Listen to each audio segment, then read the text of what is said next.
그럼 다음으로 정영재 재판관께서 쟁점 정리를 하시겠습니다. 지난 준비기일에 형법 위반 주장과 관련해서 헌법 위반으로 재구성하시기로 하셨지요. 네, 그렇습니다. 계엄과 관련한 일련의 행위가 내란죄, 직권남용죄, 특수공무집행 방해 등 형법상의 범죄에 해당한다는 주장은 철회한다는 그런 취지신가요? 사실상 철회한다는 주장입니다.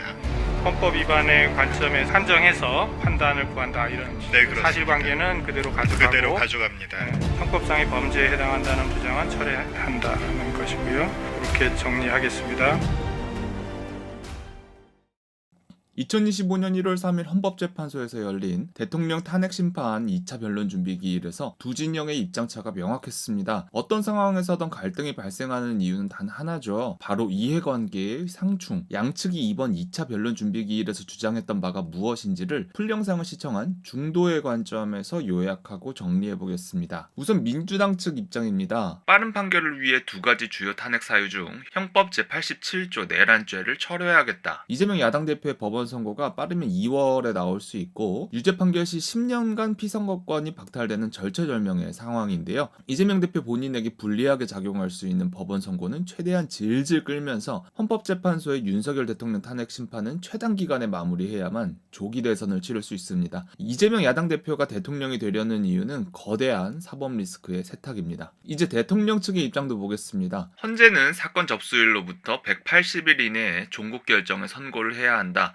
이는 약 25.7조에 해당하는데 민주당 측은 3주밖에 지나지 않은 상황에서 대통령 탄핵이라는 중요한 건을 신중히 진행해도 모자랄 판에 졸속으로 진행한다. 뿐만 아니라 우리 측에서 헌재 심판을 질질 끌려는 프레임을 씌우려고 한다. 현재 민주당 측에서는 JTBC, MBC, YTN 등의 대형 미디어를 적극 활용해 윤석열 대통령 측이 재판을 질질 끌고 있다며 프레임을 씌우고 있는데요. 제 눈에도 그렇게 보입니다. 사건의 순서로 보면 이재명 야당 대표의 재판이 먼저 시작되었으니 먼저 마무리돼야 함이 옳습니다. 그리고 헌재의 심판은 180일이 가이드라인으로 정해져 있기도 하고요. 목마른 자가 우물을 판다는 말이 있죠. 현재 갈증에 더욱 허덕이는 쪽은 민주당 측으로 보입니다. 대통령 측은 민주당으로부터 총 29건에 달하는 연쇄적인 탄핵 소추를 당해 사실상 행정부의 기능이 마비된 상황에 이르렀습니다. 수족이 모두 잘려나가 심각하게 기울어진 운동장이 된 상황이죠. 이 판을 뒤집을 수 있는 유일한 방법은 비상계엄령을 선포해 선관위를 압수수색하여 2024년의 4월 총선이 부정선거였음을 밝히는 것이었습니다. 현재 양측 모두 최소의 손실과 최대의 이익이라는 공과 수 두 마리 토끼를 모두 잡기 위하여 지지해주는 국민을 총알바지로 내세우고 있음은 부정할 수 없는 사실로 보이는데요. 이렇게 정리하고 보니 먼저 칼춤을 춘 쪽은 29건의 탄핵 소추를 한 민주당 측이네요. 마침 이 시국에 우리가 참고하기 아주 좋은 사례가 주변국인 러시아와 중국에서 현재 징행형으로 벌어지고 있습니다. 자국의 이익이라는 타이틀을 내걸고 러시아는 우크라이나를 선제 공격했고 중국은 대만을 집어삼키고자 양안 갈등을 고조시키고 있습니다. 그들의 속내는 자국의 이익이 아닌 실권자의 권력 유지가 목적임을 전 세계가 알고 있죠. 한 조선족의 인터뷰 내용입니다. 중국이 조선족을 소수민족으로 만들고 있다. 학교에서 한글과 한반도 역사를 가르치지 않는다. 어떤 탈북민은 방송에 나와 눈물을 흘리며 이런 말을 했습니다. 중국은 북한을 소수민족으로 만들어 흡수통일을 하려고 한다. 한반도의 고조선이 건국된 기원전 2333년부터 현재 2025년까지 약 5000년의 역사가 중국의 얼렁뚱땅 넘어가기 일보 직전인 상황입니다. 북한이 중국에 흡수된다면 가장 손해를 보는 쪽은 누구일까요? 바로 김정은 왕조입니다. 요즘에 북한이 중국과 거리를 두고 오히려 러시아와 친분을 쌓는 데 집중하는 이유가 바로 정권 유지 때문이죠. 조선 쪽부터 시작해 북한까지 공작에 들어간 중국이 대한민국은 가만히 지켜보고만 있었을까요? 절대 아니죠. 중국은 우리의 선관위에 두 가지 루트로 침투했습니다. 첫 번째는 중국인 개표사무원입니다. 원래 선관위의 개표사무원 자격은 공무원과 교직원이었는데요. 그런데 2004년부터 공정하고 중립적인 사람이라는 명분하에 개표사무원의 자격 요건이 추상적으로 바뀌어 내국인뿐만 아니라 외국인도 포함될 수 있게 확대됐죠. 이에 관하여 아주 놀라운 사실은 이것이 입법기관이 국회에서 발의한 내용이 아니고 선관위의 직접적인 요청에 의한 것이었다고 합니다. 이 결과로 외국인까지 개표사무원으로 활동할 수 있게 되었고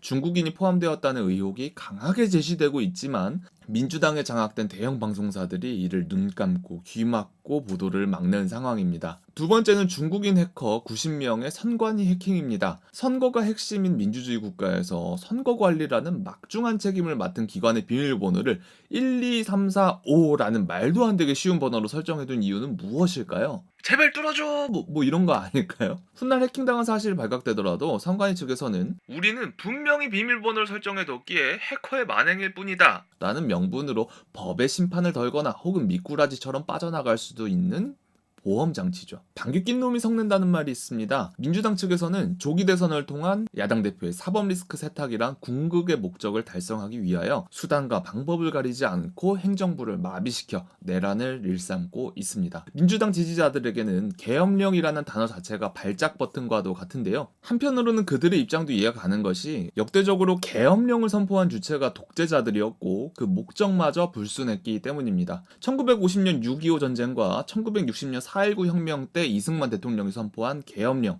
1972년 10월 유신 정권과 1979년 부마 민주항쟁 관련 박정희 대통령의 계엄령. 사실 6.25 전쟁을 제외하면 모두가 독재를 위한 포석이었죠. 그러나 계엄령 자체는 절대로 부정적인 것이 아닙니다. 주식으로 치면 공매도와 같죠. 그저 악용하기에 매우 좋은 극단적 조치에 불과합니다. 이 개념을 우리네 삶을 축소시켜보자면 부모의 훈육과도 같습니다. 자녀가 큰 악행을 저지른다면 부모로서 다시는 이런 일이 발생하지 않도록 교육하는 것이 맞습니다. 적당한 훈계로 해결될 일을 넘어섰을 때 훈육을 합니다. 그런데 민주당 측에서는 훈육을 폭력이라는 프레임을 씌워 대통령을 탄핵하고 있습니다. 목적은 사법 리스크 세탁을 위한 조기 대선이며 선관위마저 중국의 도움을 받아 민주당이 장악한 상태라 조기 대선까지만 간다면 민주당의 승리는 불보듯 뻔한 상황이고요. 정말 기가 막히게 야비하고 비열한 꼼수입니다. 여당이건 야당이건 특정 당을 맹렬히 지지하는 것은 특정 종교에 심취해 있는 것과 다를 게 없어 보입니다. 내 편만 옳고 너네는 다 틀렸다 라는 논리는 맹신주의자들의 특징이잖아요. 중도층은 양측의 상황을 모두 객관적인 입장에서 냉철한 이성으로 판단할 수 있습니다. 전체 국민의 3분의 1은 중도층이어야만 국가가 정상적으로 운영될 수 있다고 보거든요. 좌파가 득세한 국가는 러시아, 중국, 북한처럼 국민의 기본권이 박살날 것이고 우파가 득세한 국가는 국민의 생존권이 위협받을 것입니다. 굳이 둘 중에 하나를 골라야 한다면 아무래도 우파 쪽이 차악으로 보입니다만 중도가 득세한 국가라면 이것이 조화롭게 어우러질 수 있다고 생각해요. 양측에서 현실적이면서도 이로운 것만 체리피킹하듯 가져올 수 있는 자유는 중도에만 있습니다. 국민들이 좌나 우 둘 중 하나를 고르려는 것이 아닌 위에 올라서서 좌와 우 모두의 장점만 취하려는 의식을 갖추길 바라며 이번 영상 마치겠습니다. 시청해주셔서 감사합니다.